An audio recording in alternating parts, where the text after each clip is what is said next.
Hi, folks. I'm Bob Schrupp, physical therapist. Brad Heineck, physical therapist. Together we have the most famous physical therapists on the internet. In our opinion, of course, Bob. Science-based, how some abdominal strengthening exercises can actually cause sciatic and back pain. There's no doubt about it, Bob. Yeah. And this science has been looked at time and time again. And over many years. Right. It's just not in the last 5 or 10 years. But Nachemson has started way back, was it in the 50s? I think it was the 50s, yeah. Dr. Nachemson. And he's done a study, and he measured the pressure, the internal pressure on the disc. And we know that as therapists, a lot of people understand. Well, we got to show where the disc is at least, Brad. Well, of course.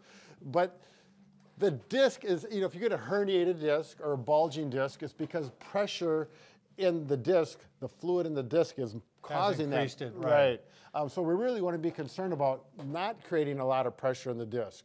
So the exercises for doing sit-ups can really increase the disc pressure. And this has been done over and over time because there's a lot better instrumentation and ways to measure it as of the last decade compared to back in the 50s. And plus he's got, I mean, he has nice charts that show which positions kind of increase the pressure and which one's going. If you look up Nachemson studies. Yeah, and it's, I'll put it down below the name, but it's Nachemson. Nachemson? Right. You can't read my writing. I can't read your writing, no. I'm not sure it's Nachemson or Nachemson, but the spelling is there, and there's some really nice charts and a number of them, and you can go through them and see. So again, just very quickly, Brad, in case they don't know where the discs are. So you have the vertebrae, the bones that stack up to make your back. In between the bones are the cushions. Those are the discs, and that's where the increased pressure can occur, and the increased pressure can cause the disc to actually herniate or bulge, hit the nerve, send pain down the leg, or it can even just cause good old back pain sometimes too. Right. As a matter of fact, a good friend of mine, I watched him at the gym. He was doing the exercises we're going to show, and I was watching him. And I thought, oh, Chris. I know. Anyways, later on, you know, later that week we were talking. He said, God, my back is bothering me. I said, Chris, we got to look at your abdominal strengthening protocol. What you're doing. Right. By the way, Brad, before we go any further, if you are new to our channel, please take a second to subscribe to us. We provide videos on how to stay healthy, fit, pain-free, and we upload every day. Also, go over to the Facebook and like us, because Brad and I, it's a tragic tale. We're not liked as children, and we're trying to turn things around. Let's do it, Brad. Let's do it. Okay, here we go. Okay. And I think it's working too, Bob. Yeah. Okay, so this study, we're looking at the pressure in the discs, and they're calling standing with good posture being 100% of their normal pressure. Right. Okay, so if 100% is normal, then the next thing, the lowest pressure they got was actually lying supine, and you can imagine there's going to be less pressure because you're spread out. I thought lying supine even with your feet up. Was that wrong? You're right. You're exactly right, Bob. Say no more. That's why we always advocate. I'm going to throw this in there real quick, Brad. That's a good point. We always like the leg wedge. But this was not 0%. This was 25% actually. Yeah. So it did, I mean, it went from 100% here. This actually knocks it down to 25% pressure on the disc. Right. Now, if you do this and lift your back, I'm going to do it so I can hold it like this because I never do my sit-ups this way, obviously. But if I hold here, and I bring my legs up, I go from 25% to 210%. Wow. So and this is the position you see a lot of people go in to try to do some high-level abdominal strength exercises. They're working on that six-pack. They really want to, you know, I admire their inspiration and their dedication. Because it's working the abdominals. Oh, it is working. That by all means, but you're also putting a lot of stress on the back at the same time. Right. Now, Brad, what if you just do sit-ups? You know, if you're doing full sit-ups. Oh, like this? Yeah.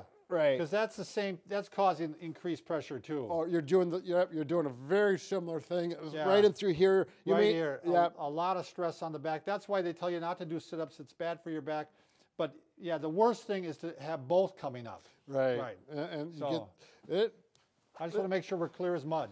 And then what really kills me is people will take either a plate that comes from a barbell or one of these, and then they'll start putting to get the obliques in, and they'll be going like this. And I'm not going to do it too long because I don't want to hurt my back. But if you want to hurt your back, if for some reason you don't want to go to work anymore, and you want to blow a disc, That's a good one to do. Yeah, keep doing these, month after month, year after year. Now, I know there's going to be people out there that say, I've been doing them for years, and there are people that have inherently, genetically very strong backs, and they may be able to, but there's a lot of people whose backs are going to degenerate. My guess is that you're going to keep doing it, and then you're going to be seeing us in about a year. That's just my thought. I mean, you're not going to get away with it.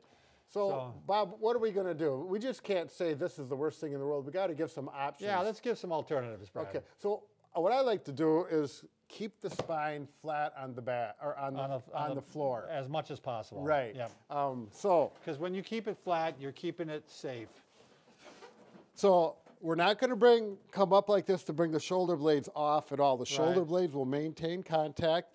The sacrum or the pelvis will maintain contact. And all you need to do is you're coming up, but you're still strengthening and you're not putting stress on the low back. Watch your head. We're not doing this. Yeah. It's keep the neck in a neutral position and work here. And at this point, I don't have a problem putting some weight here. Weight on. Yep, if you want to work it harder. But there's other options too. One of them is, you want to grab me the ball, Bob? Sure.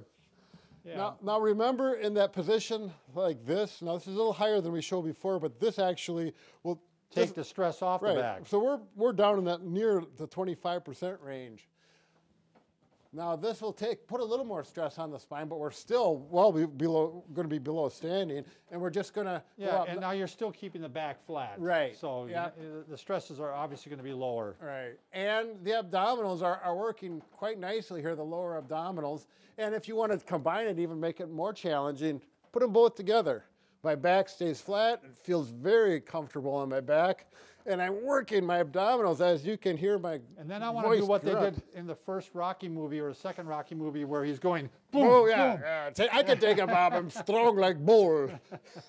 And you can throw the obliques like this. Sure. And you're working. This one really works well, Bob. And again, Brad's got spondylolisthesis, and you've been doing these for years. And you feel like it's actually strengthened your core and helped you out. Oh, there's no doubt. There's no doubt about it. So do you want to show any other ones, Brad? I can show the dead bug. Yeah, show the dead bug, Bob, because we want to show some options for these people. Again, you're flat on your back, so everything's nice and stable. And you can go ahead, and these are the ones I do these. I just go back and forth like this, Brad. You can go with the legs straight, flutters. Now, there's one point I do want to bring up, Bob, and I know you do this because I'm flattening my back. Right. If I were to put my hand under here, he does a posterior tilt, pushes down, and then he maintains that more neutral spine so the spine doesn't arch up. Let's say you're just beginning, Brad. This might be a little more aggressive than you should be. You can just go ahead and touch back and forth like this. So he's talking about touching right here. Because there's a big difference between doing it at this speed and then going like that. And then you can also throw the arms in like this. That's the part of the dead bug. Now wait, Bob. Aren't you supposed to alternate? Alternate like this. There we go. Am I doing it right? No, not yet. It's a coordination thing. Either way, your abdominals are really getting you're getting a good workout. So. Anything else, Brad, you want to include? Well, Bob. Oh, do you want to show the discs? No, actually, Bob, I do want to show the ball. Okay. This really works out nice. You're going to have to hold my... Normally, when I do this, I have my feet up against the wall. It depends on the proportion of your body. Now, back up. Okay. There, now go ahead. I put my toes up against the wall. I don't want to do it over there because it's too hard to get a camera shot. But now my low back is supported by the ball. And I'm going to do this. Sure. And you can really feel the difference with this, how it supports your back. Now, there's going to be people, including I did this. I thought, this was about 15 years ago. I'm going to really work this. And I would go back like this, and I'd arch way over, and I would come way up, and I'd go way over. And not only that, I took a plate, a 25-pound plate. Yeah, now you're starting to put pressure on the back. And I got a real nice backache. Yeah. So I decided maybe I shouldn't do that anymore. Maybe that's not a good one to do. Right, and I went back to this. Sure. Again, there's going to be those real strong, tough people that can do that, and they're going to say, I've been doing it for years, and it doesn't hurt. So. Yeah, and there are some people who can do it, but we're talking about for the average, majority of people. Be nice to your back. One thing, for your core too, Brad, you can just do stuff like this where you're working your back and your core a little bit. Right. Again, I always like to throw these in here. And that's a good point. Instead of just working the stomach muscles and becoming one-sided, you need to work the muscles on the opposite side as well. So I'm getting some core, but I'm also getting the back strengthening Right. here too with that. So Bob, before we go any further, have a seat. sure. Because we're talking about the core and the back and all these wonderful exercises. But you know, it is Christmas now. Yeah. We got the Christmas tie on here. And Lonnie's been working hard all year long. That's right. Lonnie, come on up. Come on out here, We've got Lonnie. something for you, Lonnie. We got a gift for you. Yeah, her eyes Yeah. just opened up that big. Come on. Come you know, on. It's not real big. Everyone's kind of wondering what Lonnie Yeah. looks like back there. But this is the wonderful woman behind. Thank you, Watch out, Lonnie. no groping, Bob. Oh, that's right. No Harvey Weinstein. All right. So- Thank you very All much right, for thanks, Lonnie. for all your efforts. All right, now go back to work. All right. right, thanks, Merry everybody, for Christmas. watching. Have a good year.